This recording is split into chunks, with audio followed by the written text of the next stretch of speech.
Welcome to Every Child Belongs. I'm Kim Botto, an adoptive mom, grandma, and advocate for kids and teens with disabilities, as well as a longtime leader of kids and student ministries. In this show, we explore how we can create spaces where every child feels heard and valued, whether neurodivergent, differently abled, or they've experienced trauma.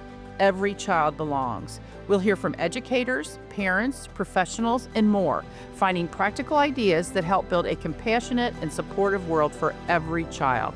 Let's get started. Today, I am so pleased to have Amy Julia Becker on with us. Amy is a very active advocate in the disability world. She has her MDiv, Master's in Divinity, from Princeton. Amy Julia is the mom of 3. She lives in Western Connecticut. Amy, you're an author. You've written several books. The last one, I think, the most recent one is To Be Made Well. Also the host of 2 podcasts, Take the Next Step and Reimagining the Good Life. Amy Julia, what did I leave out that you want people to know about you? Gosh, you were pretty comprehensive. So I would just say our oldest daughter is 20 years old now. Her name is Penny. She has Down syndrome. And then we have 2 other kids. So most of the work I do is in some overlap of faith, family, and disability, which I know aligns with what you are often talking about. So that's probably why I'm here, Yes. but that would be the only thing I'd add. Yes, it is. Yeah, you check a lot of the boxes for people that we want to get on here. And one of the things we want to do is I think a lot of people don't understand disability, and it's because they're not in proximity to it. And so we Mm, created this podcast to allow people to be in proximity to people who are living lives different than they might be, in hmm, hopes of growing their empathy and compassion for people who are different. yeah. So you mentioned up at the top that Penny has Down syndrome. And why don't you take us back to when she was born? What was that like for you? It was probably not when you imagined when you got pregnant. You are correct. Yeah, so my husband and I had been married for about 5 years. We were in our late 20s, but also pretty young, healthy, checked all the boxes, and went through a pretty uneventful pregnancy. We did have one prenatal blood test, which is very different than the testing that's available today, that indicated Mhm. a slightly elevated chance of Down syndrome, but we did not want an amniocentesis done. And we also did do an ultrasound in which the ultrasound technician said, this child may be many things, but does not have Down syndrome, like definitively. So Mhm. in my mind, we had crossed Down syndrome off the list of all the possible things that might be true of our kid. And then when I gave birth to her, she was a little bit early and she was 5 pounds, 5 ounces. And yeah, although she actually was a healthy baby, the doctors did come in pretty quickly and say, we suspect that this baby has Down syndrome. And for me in the beginning, it was very, very confusing actually because of the way that narrative, prenatally had gone. And I also felt, honestly, I felt a lot of fear and grief. And of course, I also felt a lot of love and joy over this baby, but the fear and grief was the most intense emotion. And then I felt a lot of guilt about having a lot of fear and grief because my baby had just been born, So it was like Mhm. every feeling on the kind of intense side was there. And for me, that lasted for a long time, those confusing set of emotions. Over time, I began to learn about Down syndrome. I began to also get to know our daughter and really delight in her. She did not have any serious medical complications when she was first born, which I think did mean there was more time for kind of reflection, both spiritually and intellectually and emotionally, than I might have had if there'd been, a need for an open heart surgery or something. And Mhm. one of the things that has really propelled the work that I do was a sense that my imagination for her future, like when we walked into the hospital before I gave birth, I had an imagination for what a girl born to her dad and me would be like when she grew up. And I knew I wasn't certain. And I knew that, she might play tennis, she might play the piano, who knows? But Mhm. then when the words Down syndrome were kind of placed upon her, I felt like I had no imagination for her, or I had a very dark one. I only knew social stigma and I knew it was getting words like, you know, at that point, the words were mental retardation, and developmental delays and potential heart defect and all these words that did not convey a good future.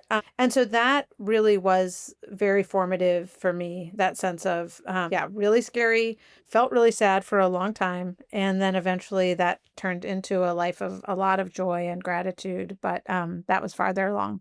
Yeah, that's so interesting you talk about yeah, you had one story in your mind, and then when you got this diagnosis, it changed. How do people around you affect that? Because I know Mm, I talk to parents who say people go, "Oh," the real sad face, "I'm so yeah. sorry."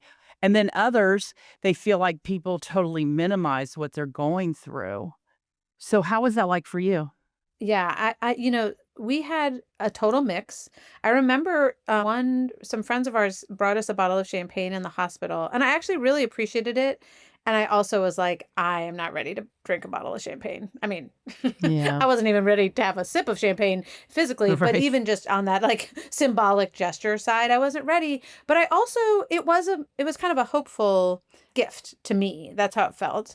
And I also remember there were a lot of comments that people made along the way that were not kind of shiny, happy, toxic positivity, Mhm. everything happens for a reason comments, but they were comments that were helping to change my perspective or at least be open to something different. So I remember a friend saying, "I can't wait to see the ministry that Penny will have." And it was the first time I Mm. thought of her as someone who might have her own gifts to bring into the world rather than someone who would need a ministry from other people. So that Yes. was like a little like, oh, of course, that would make sense, but I didn't see it. There were people who made insensitive comments. Like I remember a woman at church coming up to me and saying, "I heard that something's wrong with your baby." And I was like, "Oh, thanks." Like Oh. that's Oh. you know, whereas I think people who either said, "I don't even know what to say, but I want to be here with you," or people who said, I got lots of, "Oh, I have an uncle with Down syndrome and he's been just the light of our family," or, I mean, there were lots of good comments, lots of ignorant comments. I was probably in that category. Even once Penny was born, certainly before she was born. And then some that were more kind of like, "Really? Did you mean to say that?" But I think you're right. Mhm. The environment we're in does shape the way we see the story, and thankfully, we pretty quickly were given other parents of Down syndrome, kids with Down syndrome, and we began to hear stories of older adults with Down syndrome that began to reshape our imaginations for what was possible. And I think a lot of times when someone is disabled, it makes us a little uncomfortable, maybe even fear and engaging, so we tend to step back instead of step Hmm. toward. What encouragement would you have for people who maybe haven't been in proximity to somebody who's different so that they can step forward? Yeah. So, I mean, some of the language I use there is that I try to normalize and neutralize disability because disability, both as a word and concept, but also as like a lived reality, as you're saying, Mhm. like it can make us, myself included, 20 years ago, feel uncomfortable or uncertain. I think maybe those are the same things sometimes where Mhm. I'm not sure I'm going to understand what you're saying, or I'm not sure I'm going to say the right thing in response, or I'm not sure, and I think that uncertainty can lead to distance as well. So for me, having a posture when I encounter people with disabilities, obviously including my daughter, but is assuming the possibility of connection, assuming Mhm. the giftedness of the other person, and assuming the need of the other person. And what maybe comes with all of that is assuming the needs and the giftedness of myself. Like that sense of, what if we actually need each other? What if there's something that I have to offer you and something you have to offer me? That really helps me to pay a different type of attention when I'm in an encounter with a child or an adult with a disability. If I'm really thinking about, what do you need and what do I need? And how might those actually somehow line up with each other in a kind of beautiful way? I think the other thing is just to not be afraid to admit ignorance. Gosh, I'm not sure that I understood what you just said. I'm sorry about that. Can you try it again? Because I think sometimes we pretend when we're encountering someone who perhaps has a different way of communicating or behaving in the world, and just being honest and kind of humble with each other can, I think, lead to a better sense of an ability to relate. Mhm. Yeah, I loved the assume that there's a possibility for connection, Mhm. because I think often we don't think that, or we're looking for connection in the ways that we have been getting it before, and Mhm. maybe we're actually gonna connect with this person in a different way, Yeah. which grows us. You talked about also that we need each other. It's not Mhm. we're not then approaching this person as a project, which I think sometimes happens. And one thing that I have in talking to people, adults who have disabilities, who will say that people are kind, which is great, but they don't have friends. Yeah. Yeah, yeah, yeah. So how yeah, what do we do to change that? Yes, so I think that describes Penny's experience in high school very well. I'm really grateful, and I think it's important to say she was not bullied. She was very much, welcomed into anything that was kind of school sponsored and structured. It was incredibly rare for anyone to reach out for anything that was happening outside of school. So getting ready before the dance or coming over to my house to watch TV, that was not, those were not invitations that, I mean, maybe once a year, maybe. And I think actually she's in like a unusual category, even in getting the once a year invitations. Yeah. So, some of that for us, the way she has developed the most friendships has actually been through being in a program with other kids with intellectual disabilities. And that I think has actually, in and of itself, been a really good thing to have those friendships. And I'm really grateful that we have only in the past 2 years had kids in our house who are in another room laughing and, just chatting and giving each other a hard time and all the things together. But actually think that experience of kind of being in a more typical teenage social situation has helped her to make friends outside of that also. So she goes to a dance class and it's an adult ballet class. So there are people who are older than she is. But, a couple of them have been like, yeah, let's go out and get dinner. Let's do something outside of class. I don't know them very well, so I don't know exactly how those friendships are forming, but I do think she has grown in her own ability to be seen as a social partner because of the friendship she's had with other kids with intellectual disabilities. And they get a lot of support at school in terms of learning how to process and ask questions and stay in there. One thing I wish I had done earlier on in Penny's life, probably in middle school, was to try to have some conversations with the school and with potentially some of the parents, and even maybe some of the kids in the friend group. One of the things I've noticed I'll get back to that in a second. One of the things I've noticed with my Mhm. younger daughter going through middle school is like, oh my gosh, no matter who you are, whether you've got a disability or not, you are so feeling so awkward and like your social awareness is so acute and Mhm. you're so embarrassed by anything, like there's so self-conscious all the time. And so the thought of like actually having a friend who maybe is not the same as everybody else is almost painful in like a physical way when you are a seventh Mhm. grade girl. And so it just gave me some compassion for the girls who I felt like had been kind to Penny in and friends with Penny in elementary school. And it's like, why are you dropping her now? Come on, come on. And it's like, oh, because you are just having such a hard time yourself. That's why. And I wish that I had done a little bit more to both create gathering spaces, like invite the whole group over to our house, and not worry about it being reciprocated, at least for a time, and Mhm. communicating with those girls, either with their parents or perhaps with them directly, and being like, I understand. It's not, and not saying, don't worry about being friends with Penny, but just like, hey, Penny needs friends too. And if you have questions about how to do that, or if that's something you want, but you feel a little awkward about it, like, please talk to us. And again, try not to make people feel shame or guilt over the lack of connection there, but also trying to pave a way for, again, kind of normalizing the conversation about something that honestly feels awkward for everyone. Yeah, and that is such a huge gap. I mean, I noticed with my daughters, if I had it to do over again, I think I would have been Mm-hmm. more proactive. But okay, Amy Julia, I'm a teenager. I just came to your house and you just told me that I can talk to you. So I'm going to come to you and I'm saying, okay, how do I be a friend with Penny? Mhm. Help me. What would you Yeah. tell me? So I would tell you a couple things. One, I would say be direct. Don't think that be kind, but be direct, because I think one of the things, there are social cues that many people with intellectual disabilities do not pick up on in the same way that Right. typical teens do. And so if Penny texts you 5 times and you're starting to get annoyed, instead of ignoring her, say, "Hey, Pen, when you text me 5 times, I get annoyed." Like, just tell her and say, "So maybe we can set a rule that I get 24 hours to respond to a text, or you're only going to text me 2 times and then you're just going to wait, or whatever it is." But like, Mm-hmm. you can speak directly about that and it's not going to hurt her feelings. What's going to hurt her feelings is if you just drop her. And I think that's true. I could play that out in like multiple scenarios. I would also probably give advice in terms of trying to find shared activities.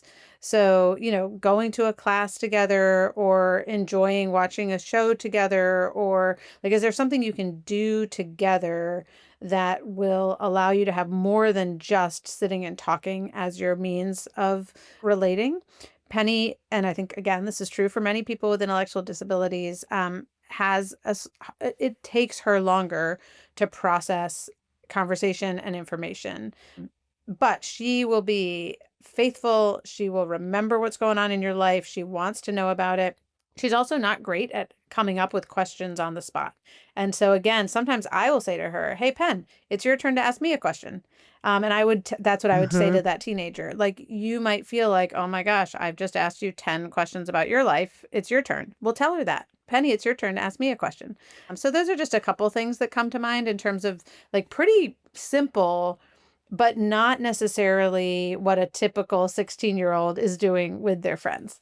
Right. That's such a great idea because I think we make assumptions that they are processing and in the same space that we are, but they're Yeah. simply not. And a lot of the things you're talking about, that's what makes it so hard when kids transition from the kids ministry to the student ministry at church. Mm, sure. How did how did that go for Penny? And what worked well and what was hard? The reason I'm laughing is because we were in such a small church when Penny was growing up that it's almost like an irrelevant question, just Oh, because okay. we have like 60 people in the pews on a Sunday. So it was like the kids are just here or they're not, and everybody knew Mhm. Penny. Um, and so if anything, being at our church was a place of belonging, and she was just so known and loved and cared for, which was wonderful. And I do think, again, Yes.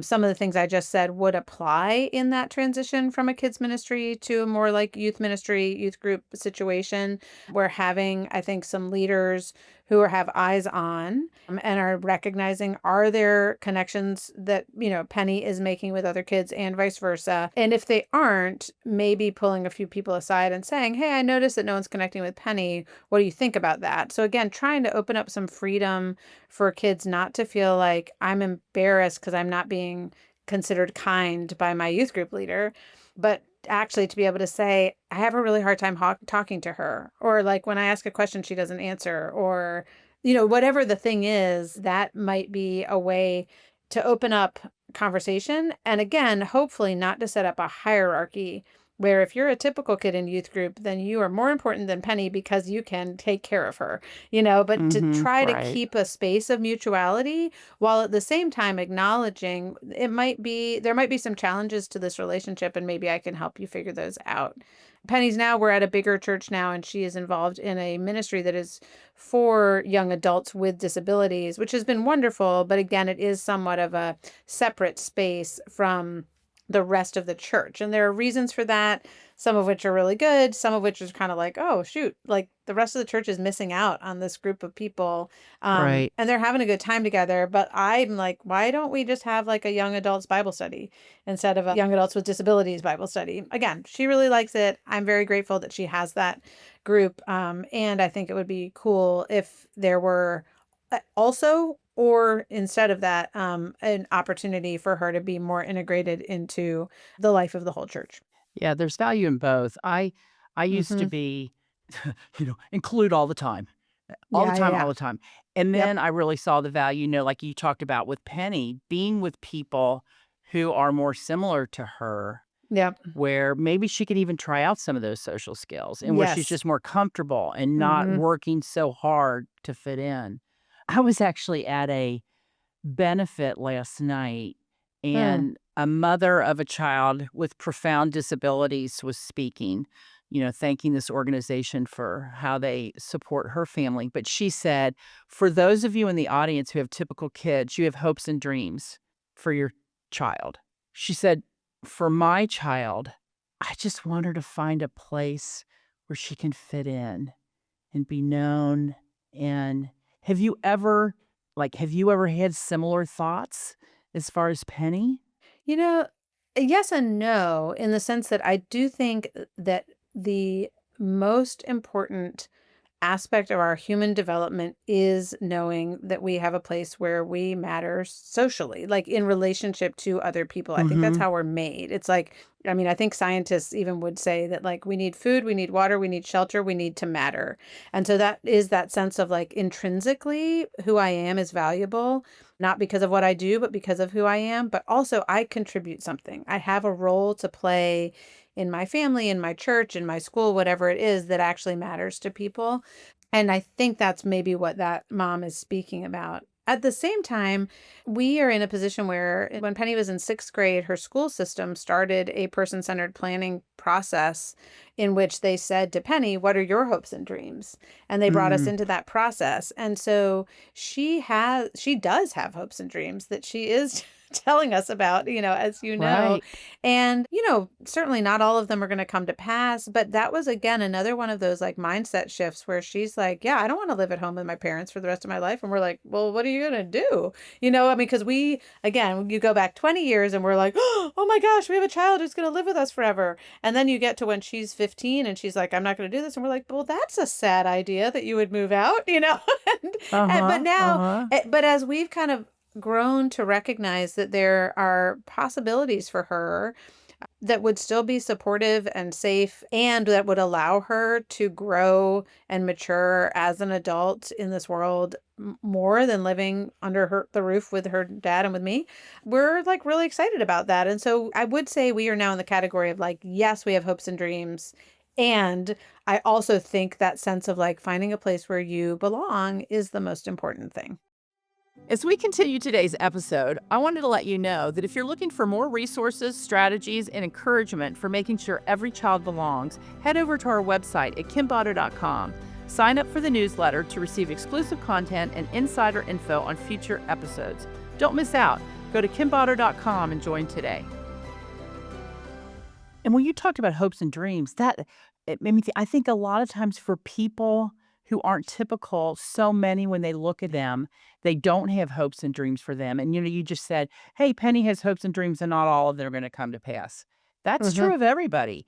I mean, Mm-hmm. my very typically developing son, when he was 6, was going to be an NBA player. Like Yeah, that was his. totally. Now, based on his genetic makeup, that didn't look like it was gonna be much of a possibility, but it was Right. still a hope and dream, and it got him outside doing things. I remember I was teaching a workshop about kind of person centered planning, just a very short one. And a mom Mhm. asked me the question. She said, okay, so what if my kid who has never set foot on an athletic team or worked out tells me that his plan, his dream that he wants me to support is to be a player in NFL football? And certainly, I think all of us, there's some part of us as a parent that wants to be like, well, no, that's never going to happen. And I said to her, I was like, I understand that instinct 100%. And you're probably right. Like, it is highly unlikely that a kid who's never played football, who is a teenager, is going to get to the NFL. And yet, it's a real opportunity for parental curiosity, right? Like, gosh, Mm. I'm so curious. What makes you excited about being in the NFL? Do you like watching those games? Do you want to get strong? Is there somebody you want to tackle? Like, what's going on that's your desire right now? And so, how can I have this process unfold that might not lead to playing in the NFL? In fact, almost certainly will not. And yet, still see it as a process of like saying that your hopes and dreams matter and that I'm Mm-hmm. walking with you through them. And I'm also paying attention to what it is about them that matters to you. So Penny, when she was 12, wanted to work in Chipotle. She now is like, why would I want to do that? But it did lead her to start thinking about, I want to have a job when I'm older. I want to learn some of these skills. I want to learn how to slice things in the kitchen, right? Like there were things that came from that desire, even though the dream itself fell away. And so I think paying attention to those things as parents and as people who might be in the lives of others in general, but with disabilities, and being able to kind of ask some of those questions and try to understand what's really motivating you and how can I encourage and support that, even if I don't think it's going to end in the same place that you think it is. Yeah, I love that parent curiosity. It makes me think of, the Walt Whitman quote, "Be curious, not judgmental." And I think a lot of Mm, times we are, as parents, we are just judgmental. It's like, well, that ain't totally. never happening, and so we just keep. And I think it's more about, and this phrase is used all the time. It's more about the journey than it is the actual destination. So it's the Yeah. journey of them identifying a dream, the different skills they want to learn. As we continue to talk about Penny, so she's graduated from high school. And Yeah. she'd tell us about what she's doing now. Yeah, so technically, I think she has a certificate of completion from high school, just to be clear for, Okay. because I know there are parents out there who are like, what do you mean she graduated? So she is Okay. still within the like state of Connecticut's school system. Like she's getting transition services because she does not have a diploma from her high Okay. school. And we happened to, I mean, we moved as she graduated into a school district. And they gave us two options. One was a kind of traditional transition program, and the other was a transition program that's within a local university. And so in that program, she is able to audit classes that are college, with typical college students. She's got some job placement. She's with a larger group of peers. So there are about 30 kids in the program, but they're also interacting with students throughout the university. She's navigating a university. It's a very small university campus, but nevertheless, Mhm. like moving from one building to another, which she Right. did not do when she was in high school.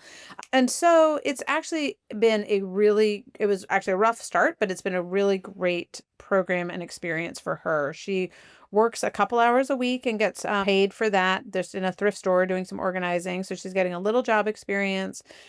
She's taken two writing classes, which she's really loved, where she's working on presentations and she's writing things. And, that's been also a good thing for her. And then she has a lot of transition time where they're working on resumes and job interviews. And she has IEP goals that have to do with everything from like money sense and being able to Mhm. ask for help because something she tends to shut down instead of asking for help. So that's written into her IEP. And they've got a great team of people who are really supportive and working with these students on that. So yeah, that has been a wonderful bridge. We think she will end up at a residential college program for students with intellectual disabilities. That's her desire, and we are very supportive of Mhm. it, and so is her school. So she'll do either 3 or 4 years. She's in year two, about to finish year two of the program she's in right now. And then she'll either do 1 or 2 more years before she goes into some sort of residential college where she's not living at home anymore. Yeah. Yeah. One of Penny's dreams. Well, exactly. Yeah. So tell So, me about that, because I know before we got on, I was talking a little bit about one of my kids that yeah. I really think my was anxiousness or about her living on her own was a Yeah. bigger barrier than even her own abilities. Yeah. Did you I love the experience way any of you that with just put Penny? that. Yes, yes. And I yes, parental anxiety does definitely can be disabling for our children. So I think that's Yeah. like a true statement. I think back to when I first learned about something called Friendship House, which started at Western Seminary in Michigan. And it was a group of young adults with intellectual disabilities living with seminarians. And Eric Carter, who is now at Baylor University but was then at Vanderbilt, Yep. he developed a tool so that before students entered with intellectual disabilities entered this program, they had to, I think it was they had to score above 70 on like independent living skills. And the idea was we're going to see if those grow when they move out of the house and are instead with some of their typically developing peers. By the time I think it was a year had passed, the tool was essentially irrelevant in assessing these students because their growth had been so phenomenal. I mean, basically, Oh. get out of my parents' house and I unload the dishwasher. And my mom's just been doing it Yes. for me, not because I can't do it, but and Right. because she just has always done it because I'm her kid, or it she knows it's going to take longer, and so she just scoops in. I mean, I'm speaking speaking as someone who never does such a thing, right? Yes. Of course not. So Of I course do not. think that is really powerful, actually, that we as parents do not even know how much we are getting in the way of our kids' growth and developments. And I'm sure this is true for our typical kids as well, but I think that's especially true for our kids with disabilities. And I do think we certainly don't want to like throw them into the deep end of the pool in terms of independent living. I think independent living is like a misnomer because none of us really live independently, but like Right. living Right. outside of our homes. And so that's where we really are as we think about these college programs, looking for places where there's a lot of support in the beginning that is reduced over time, because I really do think that Penny is ready to grow in these areas and is still going to need a lot of support in order Mm-hmm. to, especially to make it all happen all at once, where we're not only focusing on, making sure you have your medications lined up for the week, but also on, getting your alarm clock set or cooking or doing laundry, and she can do all those things, but we tend to kind of work on them one at a time instead of putting them all together into one day. Right. Well, your podcast title, Take the Next Step. I Yeah. think so often where it's okay, you're going to now do these 15 things that you've never done before. And for kids like Penny, Yeah. they need to have those tasks broken down and master a task at a time and maybe not do 15 at once. Right. Right. Might not be the best for Absolutely. them. Yes. And it might not be as doable for us either. I mean, it's overwhelming for me as a parent to think Yeah. about the number of things that maybe we need to work on. But if I can say, you know what? And with her, I do that. Where it's like, what are we going to prioritize? What do we need to learn? And then take Mhm. one step at a time. Mhm. You work obviously, Penny lives in your house, so you have a close relationship with her, but you've worked with a lot of other families who have kids with disabilities. You're active with Hope Heals, Hmm. amazing camp where families with kids with disabilities can come. Is it just children with disabilities or is it No, it's actually that's whole family is invited, and any member of the family might have a disability. So it might be an infant and it might be a got it. 72-year-old. Got it. Okay. So as you're looking at that, I think sometimes, we put value on people. And Hmm. people who aren't typical, I think sometimes we tend to put less value on them. And we'll talk about living a meaningful life. Help us reframe what a meaningful life looks like and what value looks like. Yeah, I have really, I mean, that question you just asked, or the way you just phrased that, is certainly, I think, what I was the most confronted with when Penny was born, was that sense of I have always operated without meaning to, with a hierarchy of value in which I see Mm, people who are considered intelligent and capable as the most valuable. And that is just something that is true, even though I would have told you theologically that I didn't believe that was true. But that's how I've operated.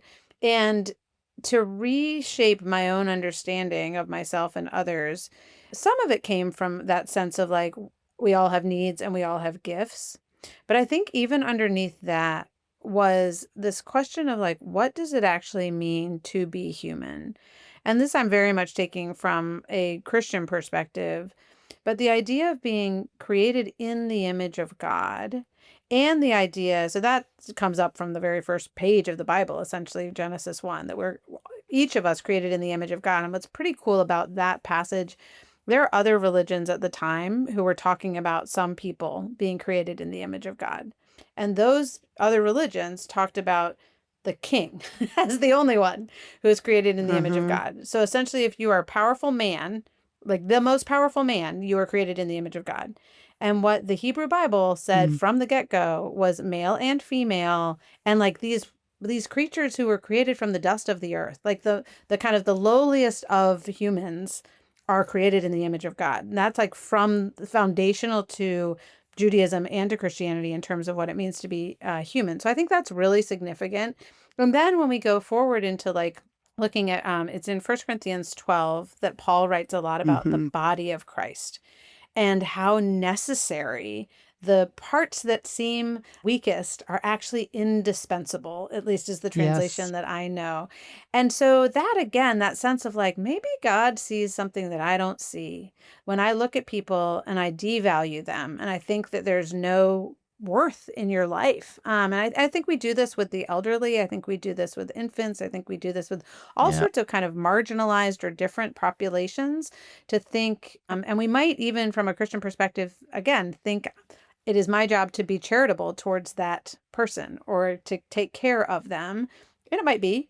That is very different, however, from saying, and they have intrinsic worth. Like they are inestimably valuable to God and to our common life. How is that so? So last Hmm. thing I'll say on this is thinking about, okay, we're made in the image of God. What does that mean? It's often, again, even within religious circles, been seen as we can think about things. And so if you've got an intellectual disability, well, are you really in the image of God? Like, how does that work? But the only place in the Bible where we have any definition of who God is in First John chapter 4, where he writes, God is love. And so, if to be made in the image of God is to be made in the image of love, of a Hmm. God who loves within God's self, like Father, Son, Holy Spirit, and a God whose love has created this world and all the humans within it. Well, if we're created in love and for love, then again, we go back to that sense of relationality. Relationships do not need words, they do not need cognitive abilities. They generally need presence. They generally need compassion. They generally need love. And so that has helped me a lot in terms of recognizing the value of everyone I'm around and my own, actually recognizing my own value and my own value that does not have to be proven by achievement, but actually that like exists because God made me and I get to Hmm. be a participant in the love that powers this whole universe. And that's a pretty amazing thing. Yes, it is. So you talked about your faith. What have you learned about God Mm, through this experience of parenting Penny and your that's other a two great children question. too? Yeah, I mean, gosh, yeah. I would say I've written some books about that. So I'm Yeah, you trying have. not Yeah, to you give you a have. book right now. You- But I do think, I mean, certainly that sense of like God as like what does it mean for the most true thing in the world to be love has helped me to, I think, recognize that fear and pain and suffering, they're all real and they should not be dismissed or like papered over. And yet at the same time, they also need to be kind of right sized. And so I think about if I put love inside fear, then fear kind of like can grow and it can also distort and smush the love if it tries to grow. Mhm. But if fear goes in Mm. the inside and love goes on the outside, then the love can continue to grow and the fear kind of stays contained, like it's held in its proper place. And the pain and the suffering, again, all Mhm. these things that I think everyone experiences and a lot of families experiencing disability really experience. And so that has been a helpful way for me to understand God. A friend of mine the other day was on a podcast and she said, love is eternal, pain will be washed away. And so Mm. that was, I mean, it's a very Yes. simple truth, but I think it again kind of gives a visual for what I'm trying to talk about is like, don't deny or dismiss the pain or the fear or the grief, but at the same time, like keep it in its proper place because the love is actually bigger and stronger and truer, and it can hold us if we let it. And that is, I mean, again, there's so much I've understood in a different way about God and about ministry of Jesus and the work of the Holy Spirit for sure in having Penny in my life. But that sense of like, the last thing I'll say, the verse I think that is like repeated the most in the Bible is about God's steadfast love. And I Mhm. think that idea of a love that just lasts and lasts and lasts over time, that just keeps going, and that really disrupts a lot of my human categories a lot of the time also. God is the one who introduces himself on the pages of scripture as the defender of widows and orphans. Like, hi, I'm God. Just Yeah. wanted to let you know that I care about those people that you disregard. Like, that's Mhm. how that's my calling card, not, I mean, God is powerful and mighty, but again, that sense of like, I'm going to introduce myself as the one who cares about the least of these. Jesus Yes. says, that's who I am, actually. You're Yes. missing me if you're missing them. Like, all of that has really been, transformative in me, not just kind of reading those verses and being like, "Huh, interesting, moving on," but like, "Oh my gosh, this is so beautiful and so countercultural and such an invitation for me to live in a different way." Yeah, and I wanna go back to the comment where you said it's a very simple truth, but love is eternal and pain will fade away. I Yeah. mean, it might be simple, but if we look through that lens in the life we're living, in the life that other people are living, it will dramatically change the way Yeah. we interact with others, the way we think about ourselves and our situation. So, yeah, did I say it right? Is that how you said it? Yeah, yeah, and I will say one thing that comes to mind as you say it again. One of the things that they talk about at Hope Heals, the camp you mentioned that we're a Mhm. part of, is that God kind of moves towards those who suffer, and we as Yeah. humans, our instinct is to move away. But I Yep. think if we are not afraid of suffering because we have that lens of the love actually being Mm. eternal and present and constant, we can actually move towards. There's a Catherine Wolfe, who is the one of the founders of Hope Heals. Her husband remembers when she first had a stroke, one of their friends just running towards the ambulance. And it was kind of this picture, Oh, and who was yeah. like running towards their suffering rather than away from it. And he's like, that's who we want to be. We want to be people not who run towards suffering for the sake of suffering, but who run towards it because we're not afraid, because we have this like deeper understanding of what is eternal. And again, I think it's important whenever we say love is eternal to say and present right now. Not Mhm. only eternal, but also present right now, even amidst the fear and the pain of it all. Yeah, and that is a great place to wrap up our conversation. I could talk to you for hours. I do wanna talk more at another time about siblings because I think there's not enough on that, which Baylor is doing some work on that right now, though, so I'm super excited about that. But Amy Julia, we wrap up with just a few rapid fire questions. All So, right. what is the most memorable gift or a favorite gift from your childhood? Oh, from my childhood.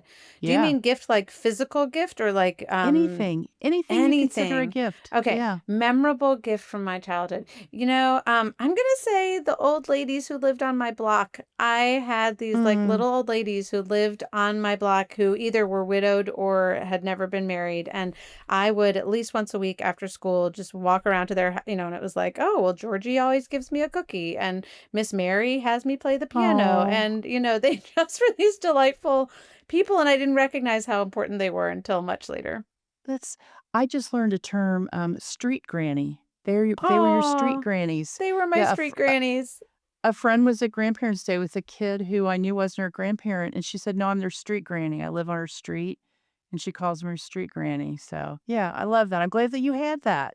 What Too. about a favorite family tradition that you have either now or as a child? Yeah. Okay. We did have a lot of family traditions. I will say my parents threw with friends a Christmas party every year.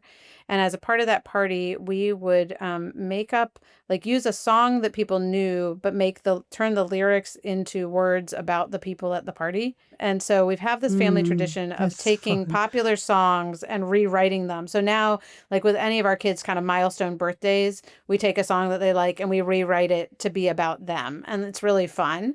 So it was really, the Christmas party itself was fun and that tradition, but we've also continued it. We don't throw a Christmas party, but we do continue the songwriting for each other. Yeah, You've taken one of the best elements of that party, and you've carried that that's right. on That's without the right. hassle of having a bunch of people. Okay, this is the last one. Finish this thought. Every child Mm. It is hard when I'm sitting here on this podcast not to say every child belongs, but I think what I'll say instead is every child matters. And that goes Yes. back to what we were talking about earlier. They matter intrinsically because of their belovedness before God, but they also Yep. matter to the rest of us because they have an invaluable and unique individual contribution to bring. And we get to explore what that is and hopefully have the eyes to see it. Yes, yes. Amy Julia, thank you so much. If people wanna get in touch with you, what's the best way for them to connect with you? Well, I have this funny name that nobody else has. So, amyjuliabecker.com is probably the easiest way to find me. There's a contact button on that, but I'm also pretty easily searchable on Instagram and other social media networks. I have a Substack, have these podcasts. So, any of those, but amyjuliabecker.com is probably the place to start. Great, great. Well, thank you so much for being with us today. My pleasure. Thank you for having me. Thank you so much for joining me today on Every Child Belongs. If you found today's episode helpful, please take a moment to like, share, and subscribe to the podcast. And don't forget to share this with a friend who might need to hear it. Together, we can create a world where every child belongs.